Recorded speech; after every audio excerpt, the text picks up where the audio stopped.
This is the one I just caught. This is one of the ones I had in there. Yeah, it's a tough bite on Lake Sharpe, but I'm still going home. I'm still gonna have a great fish fry.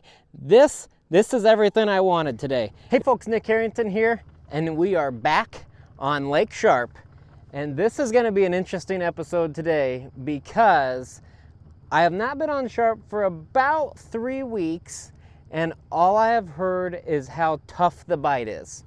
So this is my mission today, is to get out here and try to piece together this tough bite and find out where the best fish are. So I'm not sure how I'm gonna do. I might not catch any fish, but I started right away this morning. I launched out of Downs Marina, and I typically don't launch out of Downs unless I'm doing league. So I don't even think I've been here since like June, really, to be honest with you. But launched out of Downs, and where I'm starting right here, I am literally starting right along Laframboise Island, right back behind literally the city of Pierre here, and I'm trying to steal a couple fish right out of the gates. So I know that there can be some walleyes that hang out back here. Usually trolling crankbaits is the best way to catch them. So as you can see, that's what we have going on. There's like a carp swimming adjacent to the boat with me right now. That's kind of cool. But yeah, so this is what I'm doing. I got here right away in the dark because I wanted to take advantage of this bite. And the other thing about this too is we don't have any flow going right now. So the water is low. The ramp was really low. It's low in here. Usually I'm in about 9-10 feet right now. I'm in 8.5 feet. And that also means with all the mud and debris that we had flushed through the bad river this past week, past couple weeks during that flooding event, it's probably really dirty down there, and we probably need some flow from the dam. It does not help that it was 90 degrees yesterday, blowing 20-30 miles an hour, and you can see I have my gator on now. It is not for sun protection. I think I have stumbled into a mosquito convention. So a lot of factors are going against this bite. So we've got the very, very warm temps that we aren't used to. We had the bad river flood event. We have low flows from the dam. Everything is against us right now. So the goal is to cover a lot of water and see if we can find some fish. I have no idea if I'm gonna be able to do it, but come along and let's try. Okay, so a little bit about fishing back here. So if you're familiar with the Pierre area, in early summer, really through summer, this area gets absolutely loaded with curly leaf pondweed. I mean, absolutely loaded. You can see it down there. It's super clear.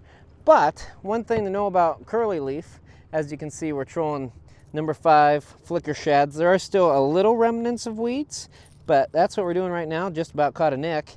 But number 5 flicker shad right here, purple tiger, just my go-to, most classic bait. Again, we are trying to simplify things for how tough this bite is. In about 8.5 feet right now. But you might be saying, yeah, I've tried to fish back here, Nick, and it is extremely weedy. It's a futile effort. Not the case in the fall. This actually comes back into play come fall because all those weeds do die in the midsummer. So in, say, September, even probably still now, we'll see all those weeds floating downriver. I think I referenced that in my last video I did. These are these weeds from in here that have died, and it's actually pretty dang clear. There's still a little remnants of weeds, but for the most part, it's very clear back here. So I got this one, I'm running at 45 feet, number 5 flicker shad. I got about 20-foot monoliter, so trying to get it, you know, we're probably cruising about that 7 foot. Just trying to keep a little bit off the bottom. This one I got 30 feet back, and then I'm running that to the board, and then I got probably another 45 feet to the board. So always use leg core, always use about a 20-foot monoliter. But that's kind of what we're doing here. Just a super simple technique, very similar to what I do in Hippo Lake, because yeah, come fall, you can kind of treat this like Hippo Lake. Hippo Lake's still a bit more productive, probably has more fish as a whole, but there are white bass, carp, gizzard shad, yellow perch that you'll find back here. And it's not in big numbers that you can find walleyes back here, but generally when you do, it's still like 15 to 18 inch fish. So I've even caught a couple bigger ones back here this time of year too, in the spring and this time of year. So just something to try out, but it is barren of weeds right now on the screen. So it's back in play, and with how tough the bite's been, I think I have to try it. So when we're faced with tough bites, one of the number one pieces of advice I can share is it's cover water. Set yourself a certain amount of time. So what I did here is I told myself, all right, the sun rises at 7:43. We're gonna have pretty good light conditions. I'm hoping the water picks up sometime. I don't know when the water is gonna pick up from the dam, that flow. You never really know the set schedule, especially in low flows like this. But I'm like, okay, I'm gonna give myself till 8 o'clock here. I gave myself, it's not even, I kind of finished the pass. It's 7:51. I haven't had any bites. I haven't had anything that looks promising. So that tells me, all right, it's time to make a run down river. Now it's time to just start hitting spots. Whenever you're faced with a tough bite, I call it the milk run. Just keep hitting spots you're confident in until you land on fish. Because you hear people, oh, you gotta grind it out, you know. Nah, don't grind it out. You don't know where the fish are. Go find them. Go find them. That's what we're gonna do. Let's go find them. I've got one on here. I've got one on this rod. Literally just put out here. I'm gonna have to get this other rod up. I don't think this one's very big, but he hit it. Maybe he's not on anymore. He had been. Let's find out. No, he's on. I think he's just a pipsqueak. He's a swimming low guy. Might be a white bass too. We'll see. We'll see. We got a fish on though. I mean, instantly. Yeah, this is gonna be a white bass. Yep, sure is. I mean, not a surprise with all the gizzard shad there around. I figured there'd be some white bass too. Big white bass, actually. Oh, look at that thing. Dang, all right. All right, this is a good sign. This is a good sign. We are finding the fish. We are gonna get these fish. Okay, so a lot went on in just a short time. So I'm gonna describe kind of what happened here. So I left downs, I left that area. I wasn't really seeing bait. I'd seen some fish. They probably looked white bass, carpe, then they didn't bite. So I just didn't have a lot of faith going on right there. And I came running down river quite a ways, looking for really my favorite fall spots. And the whole way down, I'm like, this water's pretty clear. This water's pretty clear. This probably won't be bad. And then I got down to the greenhouse to where I wanted to start my pass, and it was just brown. I was like, okay, shoot, I think I'm gonna work my way back up. And so I literally just stopped, looked at the water, was like, I can't do this. Turned around, started coming back up river, and I'm coming back up river, and there's just seagulls everywhere, and I'm about to enter where they are. And I'm like, I wonder if those seagulls are on gizzard shad. So that's kind of one of my indicators. Like if I'm seeing seagulls, that means there's probably shad nearby. And I kind of slowed down because I was just kind of gonna slow cruise it. And I'm just kind of checking this one. And yep, still running good. And sure enough, like right as I stopped, there was a big ball of shad on the screen. And I was like, oh boy, all right. I'm like, at minimum, I gotta troll this. The seagulls are just going nutso right now. They got it right there. Oh man, it's a feeding frenzy. Sorry, I got the camera pointed the wrong way and I'm solo filming. My bad. But I'm like, there is shad everywhere. And so I came and I tried to drop my crankbaits down and just kind of pull through where they are.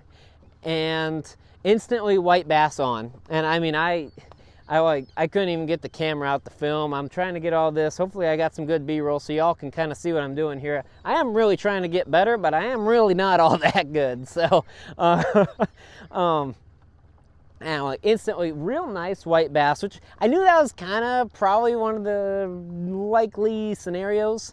But what I'm doing now is I caught that white bass, then I snagged this one because I have my depths on. There's still not much current. There's actually a little bit more right now. It's kind of picking up. It's 8:39. But this is one of my really good spring spots. So I have confidence in this area. And I had also, this first pass I had just put together, just a horrendous pass. So now that I've kind of got like, all right, I think I know where these fish might be, where these shad are. I'm just about to enter the realm of seagull. Hopefully I don't catch one. I don't think so. I should be diving deep enough, I assume. I don't know enough about seagull biology to know if we're safe here. But yeah, we've got them pretty deep. I think I'm okay. But I'm gonna try to find these fish. I'm gonna try to dial this in. I caught a white bass. There was a lot of shad. I'm hoping that there's gonna be some walleyes with them.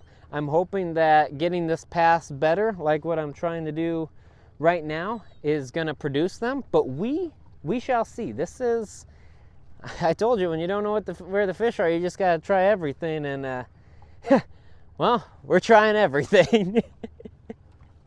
Oh, I got one on. Oh, here we go. Look at that. Oh, this is a nice fish. There's no, oh, they're both on. We got crazy things going on here. I'm gonna deal with this one because that's nice. So we got the one on the board. This is not gonna be a walleye. If this is a walleye, it's a nice one. Oh my gosh. Yeah, I'm telling you guys, this is always, I never really know what's gonna happen here. This is a good fish. It is running way too much. This is gonna be like a mambo white bass. Oh, it is a mambo white bass. This thing's a giant. Holy smokes. Look at this thing. Look at this white bass. Holy crow. That's a big white bass. Not sure what I'm gonna do here because I still got, holy cow. Okay, I'm just gonna like, live well? Sorry, that's what we've got going for you right now, sir. Live well, planer board. No doubt this is gonna be another big white bass. That's a giant white bass in the live well, you guys. That is a giant white bass. I don't care that it's not a walleye, that's a lot of fun. And this is gonna be another one, no doubt. That's a huge white bass in there. There is a lot of chaos and carnage. This one's big too. He's probably of the same tax bracket. Oh! He is literally gonna pass the boat. Look at this. Oh, this isn't good for him. Whoa. Sorry, Bill Dance. This thing is insane. This thing's going crazy. Yep, oh, yep, about the same size class. Holy cow. Gigantic white bass. Gigantic white bass. Back to back. Giant white bass. I don't care that they're not walleye. This is fun. Okay, so this is the one that was on the planer board. That one is coming in at 15 and a half, and just look how big that fish is. Look at those birds just going nuts. Oh, look. They're about to crashing. Look at that. That's kind of cool right there. That's cool. All right, let's turn our attention to the task just completed. This is the second white bass, same thing. Oops, looks like he's about 15 and 3/4. I know he's kind of blurry for some reason, but about 15 and 3/4 is what we're, there we go. Yeah, probably, 15 and a half. Okay, so I literally just put the planer board out. Literally, I never even got it out of my hand, and look at this. Look at this, yeah, literally all I tried to do was put the planer board out. And we've got one on. Feels like another white bass. If it's a walleye, it's a toad. One of these times I'm gonna be like, it's a white bass, and it's gonna be a walleye. I was like, oh shoot. But that'll be a good problem to have when we have that, if we have that. I know the walleye angler in me, oh yeah, this is not a walleye. This is a white bass. The walleye angler in me is like, this isn't probably gonna be futile, but then the guy that just wants to have fun is like, yeah, you should keep doing this. You should keep doing this. Yeah, because I literally, oh yeah, white bass for sure. Other rod hasn't doubled over yet, so keeping the chaos to a minimum. Oh, just look, it's another one of those giant white bass. Yeah, literally all I did was put out, yep, just another giant white bass is all. Another day at the office, I guess. Look at this thing. Holy smokes, another giganto white bass. Literally just, look at that. Boom! Giant white bass. All right, I'm gonna even keep it rolling here and see if we can get the other one to go on camera. So like I said, I literally just put it out. I'm putting this bait at 30, so I'm running pretty shallow because the walleyes I'm thinking are gonna be like 6 foot. And the walleye angler in me has devised a plan for once I get really sick and tired of this, but I am not currently. So, yeah, just literally just trying to cover as much water as possible at the moment. And I actually have kind of lost the balls of shad, so that's interesting. But the other thing about it too is when you're in shallow water like this, sorry, terrible form there, I'm putting the board out. When you're in shallow water like this, you can catch fish that you don't see quite a bit.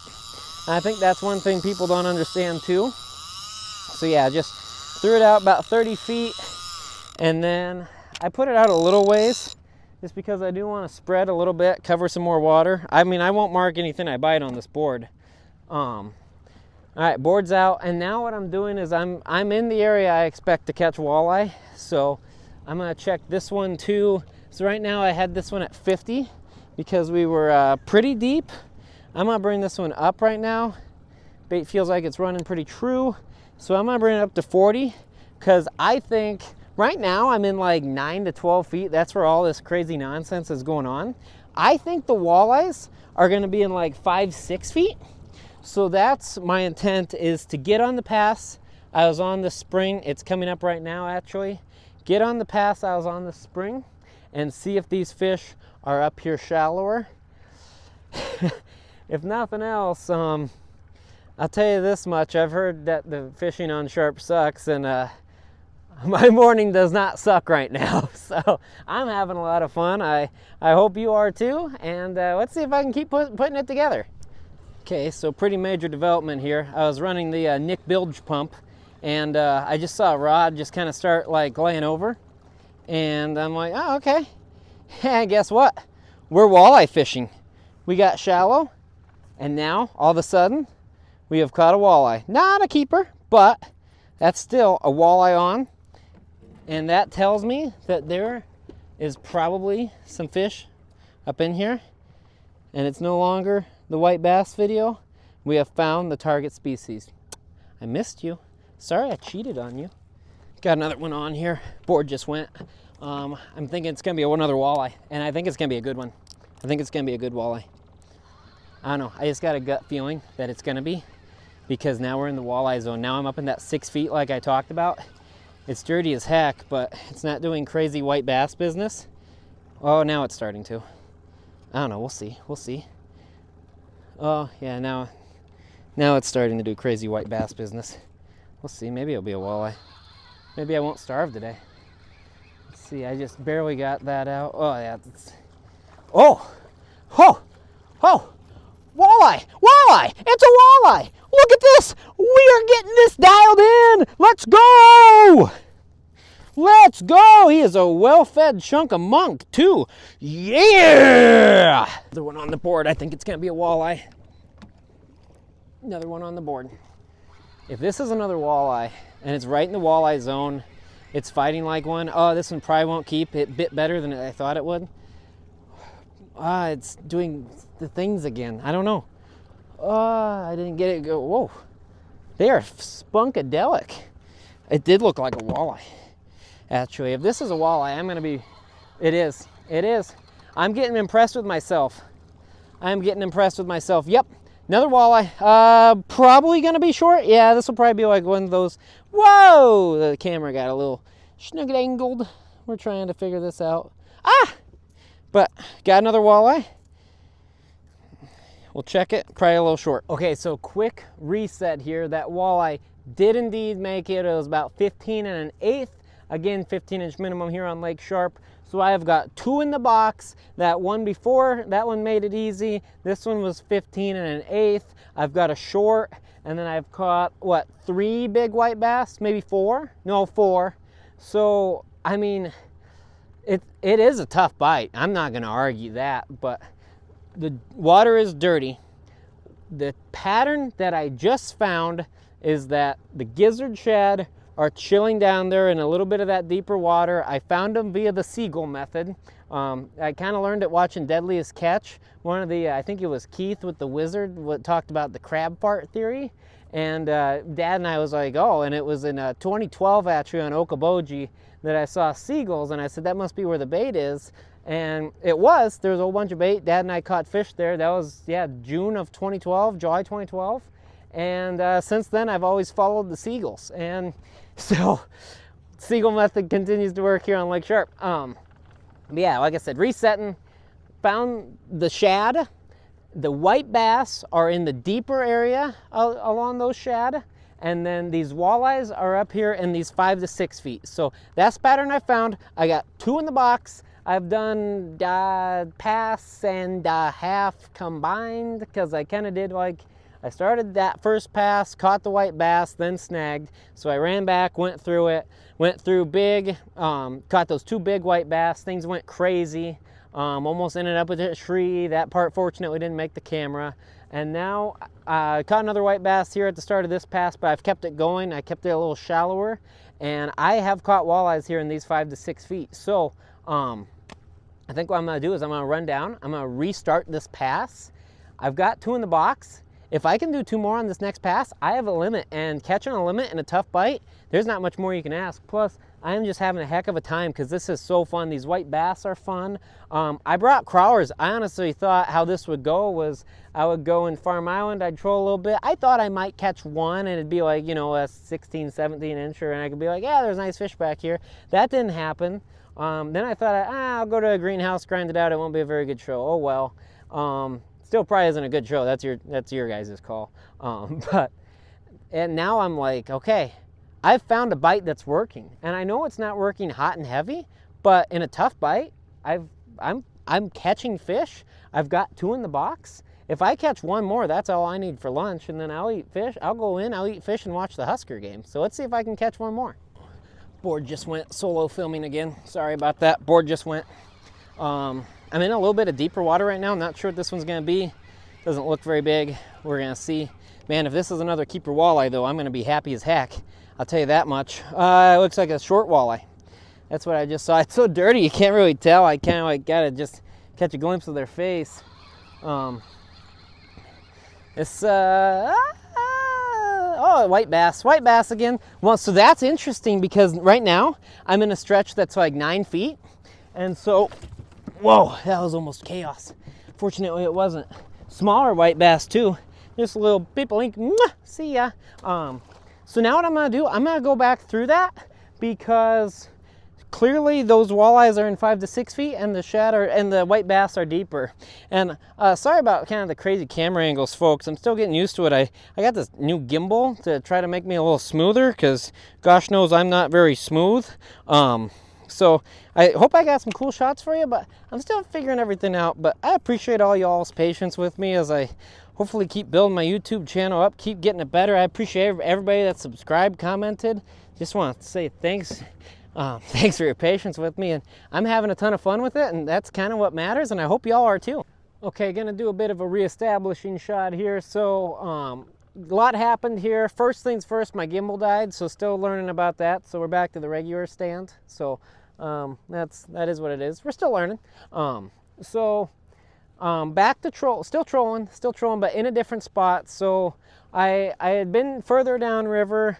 I caught another short walleye, had another white bass, and I was like, okay, this doesn't feel as good as it did. I hadn't seen the birds doing their thing. I hadn't seen any shad.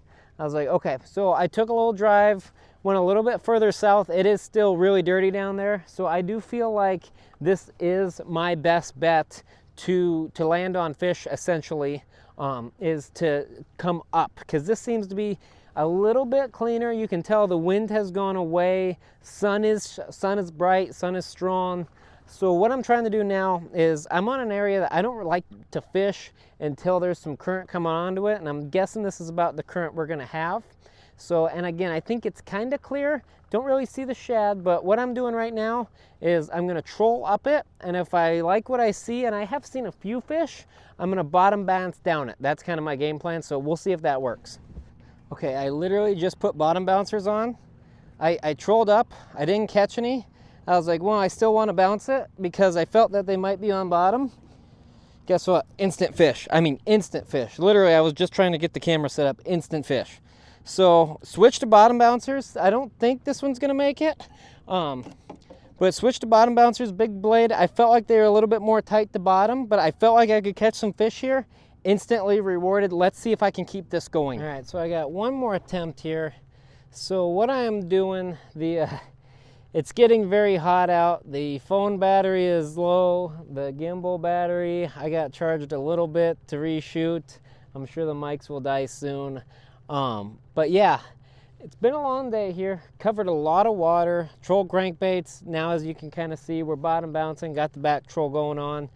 Basically what I'm doing is I went back to that spot that I caught those first walleyes, and I'm gonna see if I can get them on bouncers. I hit that other spot, couldn't catch any on cranks, but dropped bouncer and instantly got one. I ended up losing another one, but now I know this spot, all right, I know this one has, you know, a fairly good amount of fish, I'm assuming, considering I caught a handful trolling cranks. So now I just want to come back through, see if I can bottom bounce. Really all I like to do when I'm fishing by myself is keep 3. I got 2 in the box, so if I can get a 3rd in there, I'm gonna go home happy as can be. When you get high sun, warm temperatures, fall fish really scatter about. That's exactly what we're seeing. I've pretty much confirmed it is a tough bite out here on Lake Sharpe, but at the same, oh, I got one. I got one right here. If this is another walleye, I'm going in. If it makes it. Oh, it doesn't look good. Oh, it's a big kitty. Kitty cat. Kitty cat. Actually, not big kitty, like a scrambly kitty. One of those little golden ones. But yeah, so if I've confirmed, whoa, it is a tough bite here on Lake Sharpe. This guy's got some action going on too. It is a tough bite here on Sharpe, but cover water, try different things. If nothing else, I had a blast with those white bass. Those things were gigantos. I'm gonna get some pliers on this guy.